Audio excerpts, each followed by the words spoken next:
petani-petani kacang panjang itu kok banyak yang khawatir, mengeluh dan lain sebagainya. Nah, yang saya tanyakan pertama kali itu tantangan terbesar Pak Budi, tantangan terbesar tanam kacang panjang secara umum lah, secara umum ini tantangan terbesarnya apa menurut penjenengan? Kemudian saya pernah trial ini di daerah Klaten ya, di daerah Klaten sekitar ya. Itu Jawa Tengah saya masih sebenarnya nggak tahu, ternyata berapa tuh direspon positif karena rasanya yang manis gitu loh. Pak Kumis, yoi, bisa dimulai? Oke.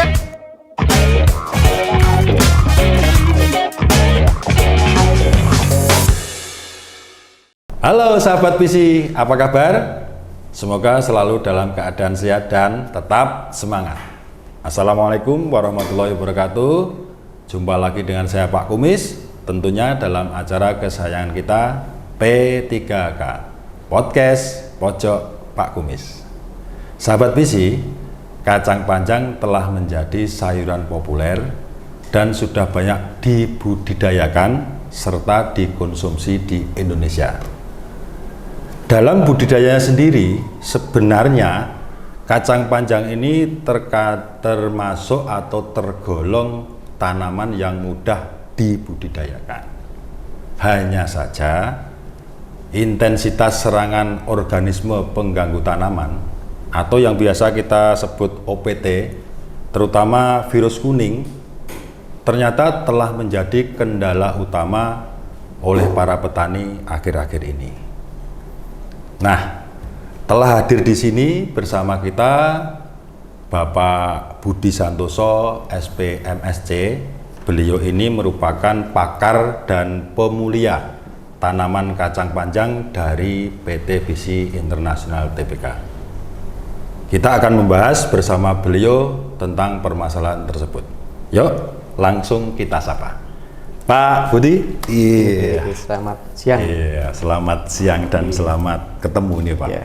Mencari mau ketemu Pak Budi, mau tanya masalah kacang panjang itu, waduh susahnya karena memang ahli begitu ya Pak ya. Wah, berlebihan. Berlebihan.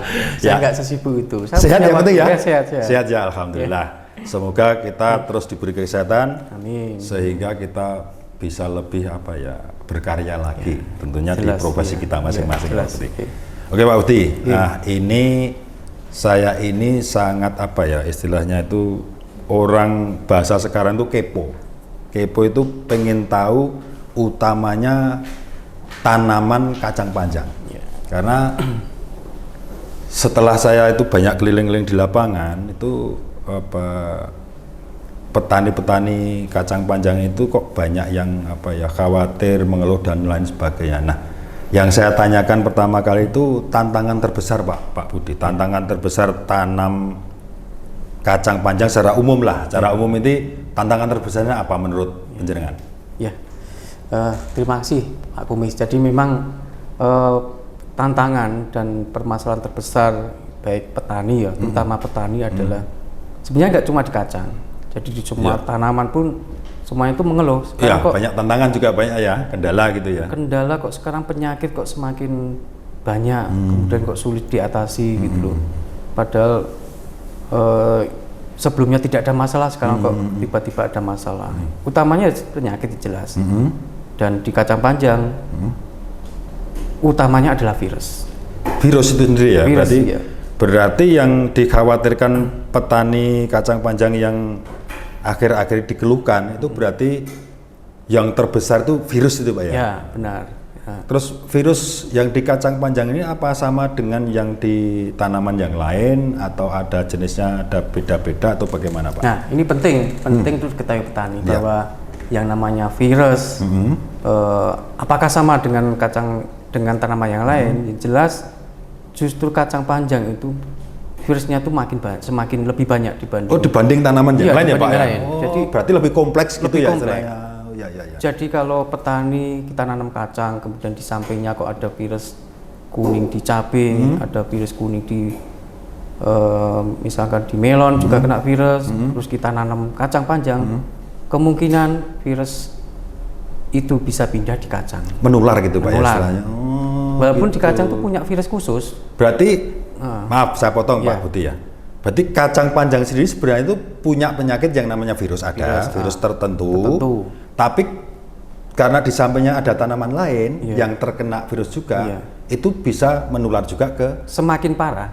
Berarti Kacangnya memperparah memperparah keadaan gitu. kacang panjang ketika ada virus di tanamannya. Oke. Itu yang perlu diperhatikan oleh petani. Berarti gini ya Pak, berarti memang yang tadi saya informasikan itu bahwa petani kacang panjang ini akhir-akhir ini kan mengeluh. Yang tadi jenengan sudah info bahwa sebelumnya tidak ada masalah, kendala pun juga nggak signifikan kan. Sekarang memang banyak dikeluhkan, itu berarti virus ini Pak Virusnya. ya. Nah, kita bicara virus dulu Pak. Yeah. Nah, bicara virus dulu lah. Setelah menjadi kendala utama itu apa faktor apa saja Pak yang mempengaruhi meningkatnya serangan virus sendiri, utamanya pada tanaman kacang panjang ini Pak? Bisa diceritakan Ya, Pak? pertama yang konsep segitiga penyakit harus kita pahami. Ya, segitiga apa? Tanaman artinya tanaman budidaya kita yang kurang tahan virus.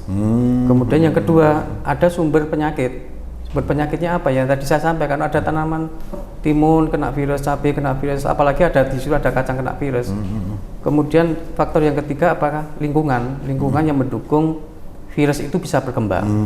Nah, ketika ada 3 faktor itu berada di salah satu lokasi, di lokasi yang sama, kemudian seiring berjalannya waktu, munculnya virus tak akan semakin besar.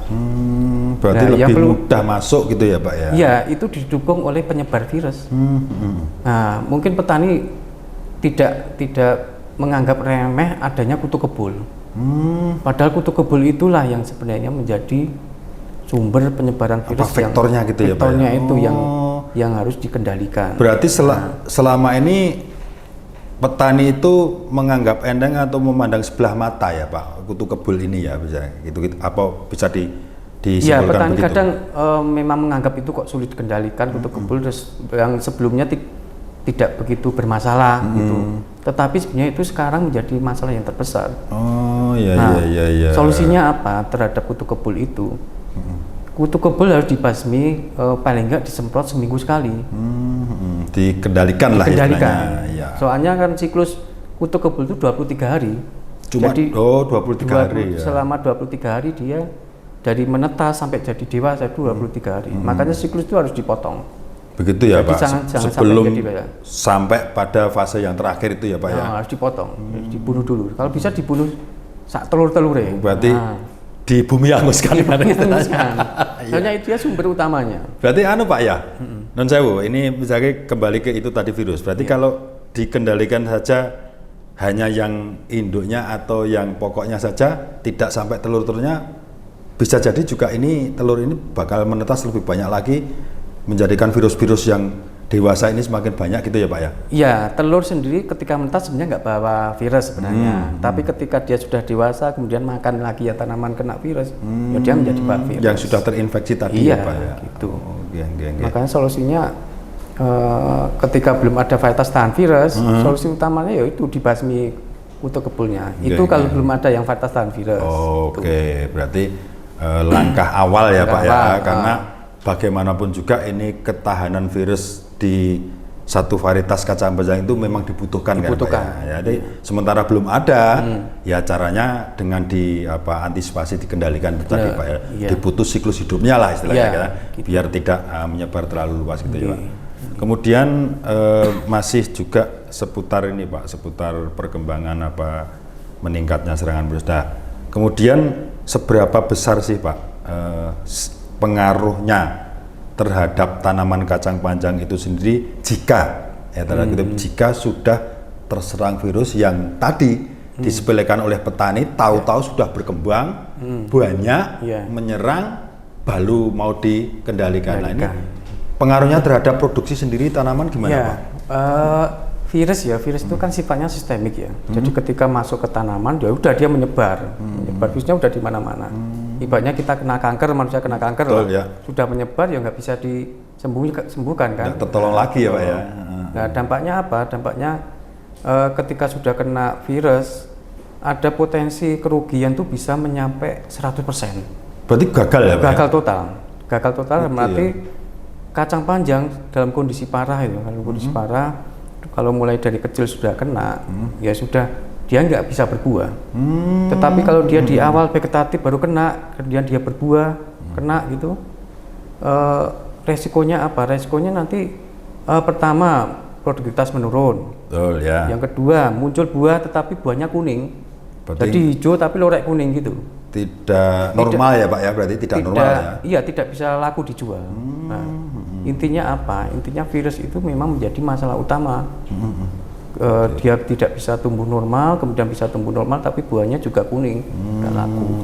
Oke, paham. Jadi bisa 100% Pak, bayangkan. Betul, berarti 100% kayak kerugian. apa namanya fuso ya Pak ya. Ya, Jadi tidak ada harapan lagi ya. Harapan lagi. Ya tadi seperti yang disampaikan Pak Budi tadi, ibaratnya itu kalau manusia sudah terkena apa kanker ya Pak ya, sudah stadium paling tinggi, ya wes tinggal kalau kanker masih bisa di kemoterapi ya. Kalau tanaman nggak bisa di kemo. Gitu ya Pak ya. Nah, kemonya gimana? Iya, mau dibawa ke dokter pun gimana? Mau di kemo di laboratorium nggak bisa ya. Itu ya satunya ya Pak, tinggalan kalau manusia tuh kena kanker itu di kemo nggak bisa lagi ya panggil tetangga kanan kiri Yasin tahlil udah selesai. Oke Pak, jadi ini yang perlu kita tekankan Pak kepada sahabat BC dimanapun berada, utamanya petani kacang panjang lah ya Pak ya. Itu utama itu bahwa memang virus ini tidak boleh dipandang sebelah mata. Jadi akibatnya akan sangat fatal sekali, bisa menurunkan produktivitas, bahkan bisa gagal panen 100%. Nah, menyikapi itu Pak Budi, apa ada apa ya seperti tips khusus ada apa ya biar petani itu cara mengendalikan atau mengantisipasi dari sejak dini itu bagaimana, apa yang harus dilakukan petani Pak? Ya, yang pertama dilakukan adalah sanitasi lahan. Yang perlu dilakukan adalah sanitasi lahan, artinya apa? Ketika kita nanam di lahan itu sudah bersih, benar-benar bersih dari rumput, gulma. Karena gulma itu adalah sumber inokulum juga. Kadang ada gulma-gulma yang kecil itu kena virus itu ada. Itu yang tidak dipahami petani. Itu harus dibersihkan. Berarti ya Pak, tidak jeli lah ya, petaninya nggak jeli gitu ya. Kemudian gulma, kenapa harus dibersihkan di awal? Soalnya dia juga untuk sembunyi vektor virus. Vektor virus yang tadi kutu kebul dia terbang dari lokasi jauh, nempel di situ. Gitu. Jadi sebagai inangnya sebagai gitu. Inangnya. Nanti ketika ada tanaman konsumsi, dia pindah ke situ. Makanya kenapa lahan itu harus dibersihkan dulu. Betul ya. Kemudian apa? Kalau pengen lebih aman lagi, kita boleh sebelum nanam itu kita nanam border. Yang pinggir-pinggir itu ya Pak ya maksudnya. Border dengan apa? Bisa dengan plastik misalkan. Kalau pengen bisa menghasilkan juga, kita tanam jagung aja. Oh, berarti bisa dengan apa itu seperti plastik sebagai apa ya istilahnya sebagai bentengnya ya Pak ya. Itu bisa. Atau dengan tanaman lain. Dengan tanaman lain yang bisa melindungi akses hama itu masuk. Dan lebih sering tuh petani itu ada yang dia pakai jagung lah. Daripada kosong pinggir-pinggir tak tanam jagung lah, jagung manis atau jagung pipil enggak pinggir. Jadi ketika nanti jagungnya besar, ini kacangnya juga ikut besar, tapi dia sudah terlindungi dari luar. Gitu ya, buat kayak tameng gitu ya Pak ya. Gitu. Kalau ada virus-virus atau penyakit-penyakit dari luar, nempel di situ dulu, nyerang di situ gitu ya. Terus yang perlu diperhatikan adalah tetap rumput di dalam itu harus dibersihkan. Utamanya ya, berarti gulma. Soalnya ya. petani, budaya petani itu yang disemprot kan cuma tanamannya. Betul. Kan? Rumput nggak pernah rumput nggak pernah. Itu yang kadang petani itu lupa kalau penyebar virusnya nanti pindah ke rumput kalau nggak dilakukan. Nah, itulah Pak Budi yang perlu kita infokan ke sahabat BC itu bahwa jangan hanya istilahnya fokus kepada tanamannya, tapi hal-hal yang akan mempengaruhi nanti kembang tumbuhnya tanaman itu sendiri harus diantisipasi. Bener, gitu Pak Budi ya gitu. Terus ini Pak, saya menarik sebelum kita lanjutkan ke kacang panjang Pak. Itu tadi yang border atau pagarnya itu apakah itu ini sepemahaman saya Pak Budi ya. Itu kalau ditamengi di border itu tanaman yang satu rumpun itu memperparah atau harus beda rumpun Pak? Misalkan kayak kacang panjang dengan jagung kan nggak ada masalah ya Pak. Masalah. Misalkan kacang panjang dengan timun atau bagaimana? harus beda, tidak satu rumpun atau boleh satu rumpun Pak? Kalau menurut Pak Budi, bordernya dengan tanaman utama? Yang namanya border sebaiknya yang jenis penyakitnya itu berbeda. Oke. Kalau timun, melon, cabai misalnya jadi border kan masih Sama juga. sama gitu. Satu Nggak keluarga. bisa. Ya, satu keluarga. Tulisnya masih sama, Iya, nggak itu bisa. ya, ya, Kenapa oke, harus pakai jagung? Itu. Biar apa hama atau penyakit yang mau menyerang ini beda dengan yang tanaman utama gitu lah. Ini yang perlu dipahami Pak. Jadi biar nanti disarankan harus pakai border minimal kalau ada tanaman yang tidak serumpun misalkan ya. Kemudian kalau pakai mulsa atau plastik yang dikelilingi itu selain untuk apa penyakit juga tikus sama barangkali ya. Barangkali gitu Pak Budi. Tapi itu nggak umum, ada tanam kacang di kelilingi plastik kan umum. Tapi kan tanaman masih umum, masih bisa. Lihat-lihat situasi dan kondisi Pak Budi ya. Oke. Ini kita sekarang mengacu ke varietas Pak. Yang saya tanyakan sekarang kan yang kembali kita ke awal itu kan petani itu sebagai momoknya kan virus. Yang saya tanyakan apakah saat ini dari PT BC sendiri itu sudah ada satu varietas yang saya katakan lebih tahan virus dan lebih sebagai kenyamanan petani bahwa menanam ini tuh nggak was-was lagi terserang, walaupun terserang tapi lebih kebal. Ini apa sudah ada Pak Budi saat ini? Iya, jadi BC kan selalu melakukan riset untuk memenuhi keinginan petani yang tahan virus. Yang tahan virus mana kacang punya BC. Nah, di awal tahun ini sebenarnya di tahun 2023 itu saya sudah mulai mendapatkan varietas itu. Di tahun sekarang ini ya Pak ya? Awal tahun 2023 ini. Ya, sudah ada. Ada menemukan atau mencoba satu varietas ya Pak berarti ya? Calon varietas sudah ketemu Pak ya? Sudah ketemu dan sudah saya coba di beberapa lokasi di Indonesia ya, memang masih di Jawa. Ternyata responnya positif. Dalam arti apa? Di lingkungan beberapa lingkungan ya Pak ya? Beberapa lingkungan di daerah yang memang endemis, mencoba walaupun memang terserang, tetapi itu jauh lebih bagus dengan kompetitor yang ada. Dan itu terbukti. Berarti dari risetnya BC itu juga sudah melakukan trial uji coba yang memang nanti akan menghasilkan satu varietas yang memang tahan virus yang diinginkan di pasar ya begitu ya. Iya. Sudah ada namanya Pak? Sudah, namanya Bravo. Oh Bravo, kacang panjang Bravo ya berarti. Iya. Varietasnya namanya Bravo gitu ya Pak ya? Iya. Setahu saya Bravo itu kan Bravo. Iya, apa sepeda motor ya? Lah sepeda motor. Ada itu sepeda motor Bravo ya. Ada, iya. Kacang panjang Bravo. Iya. Yuk kita beli Bravo. Bravo apa? Motor apa kacang panjang? Bisa dua-duanya Pak. Beli sepeda motor Bravo, bonusnya benih kacang panjang Bravo. Bisa jadi Pak. Oke. Sekarang kita fokus ke Bravo Pak. Saya jadi penasaran nih, biar sahabat BC juga tahu lebih banyak informasi varietas baru produk dari BC ini, cap yang Bravo ini Pak. Nah, kelebihan Bravo ini Pak, kelebihan yang saya tanyakan, selain yang utama tadi lebih tahan virus, itu kelebihan yang lain apa dibanding dengan varietas lain lah, kita bilang varietas lain. Iya. Nah tentu saja saya tidak meninggalkan karakter yang dikehendaki petani yang lain. Jadi karakter petani misalkan? Yang dikehendaki petani kan dulu ya sebelum ada virus itu yang dikehendaki kan polongnya panjang. Oh panjang. Kemudian polongnya keras, kemudian padat, kemudian daya simpannya lama. Lah Bravo ini sudah saya penuhi itu karakter seperti itu. Jadi dia panjang. Panjangnya ya sekitar di atas 70, paling 73 cm ya berarti ya. 73, 75 gitu. Itu sudah cukup panjang. Soalnya petani pernah saya tawarkan yang lebih panjang mau nggak 80, 85. Terlalu panjang Pak. Malah nggak mau ya? Oh, jangan yang terlalu nanti panjang. Kalau terlalu panjang kasihan ibunya Pak. Potongnya capek. Terlalu panjang. Kemudian dari sisi kekerasan dia cukup keras. Jadi kalau dipencet itu kan keras padat. Nggak mudah lembek gitu ya Pak ya? Mudah lembek. Kemudian itu kan berkaitan dengan daya simpan. Betul. Kalau daya simpan kalau kita kirim ke Jakarta sana masih keras. Kalau yang kualitas lembek sampai sana udah jadi lodeh. Ya berarti kan apa itu keras itu juga mempengaruhi daya kirim ya. Ya, daya kirim. simpan kemudian kirim jarak jauh gitu ya Pak. Ya. Berarti sudah ada di Bravo ini ya Sudah Pak. ada di Bravo. Kemudian saya pernah trial ini di daerah Klaten ya, di daerah Klaten sekitar ya. itu. Jawa Tengah berarti, saya Pak, mah ya? sebenarnya nggak tahu. Ternyata Bravo itu direspon positif karena rasanya yang manis gitu loh. Jadi rasanya manis. Saya juga baru tahu setelah ada info itu saya coba. Oh iya manis ternyata. Bentar. Kan yang nyoba Pak Budi barusan. Iya saya nyoba. Ini berarti Bravo ini? Bravo. Contohnya? Bravo. Oh ya. Manis. Bentar.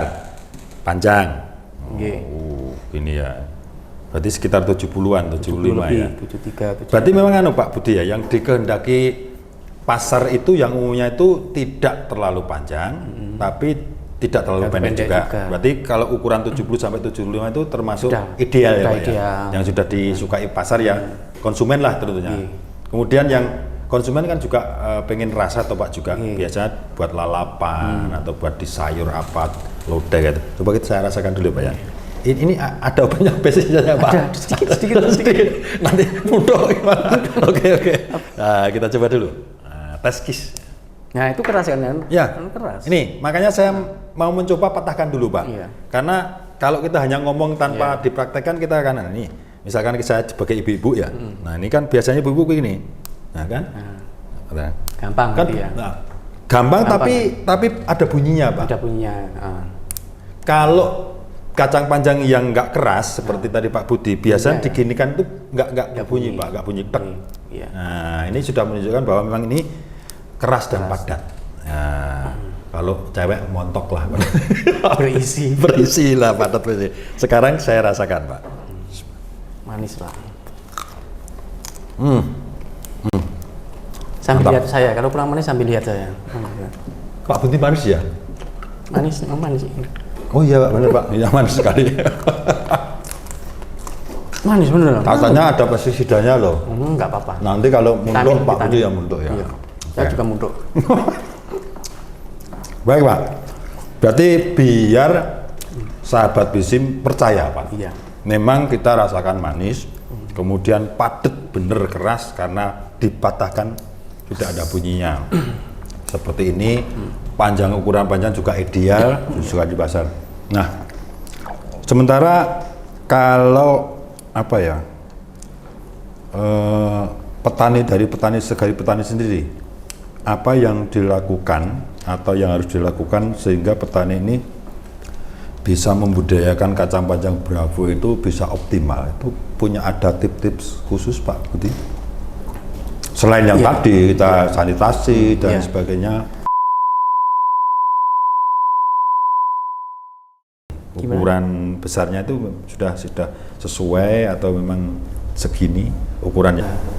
Jangan sekali-kali nanam kacang panjang itu di sampingnya itu ada kacang panjang yang misalkan di bedengan sebelah, sebelah itu ada kacang panjang yang virusnya panas. Kemudian kita mulai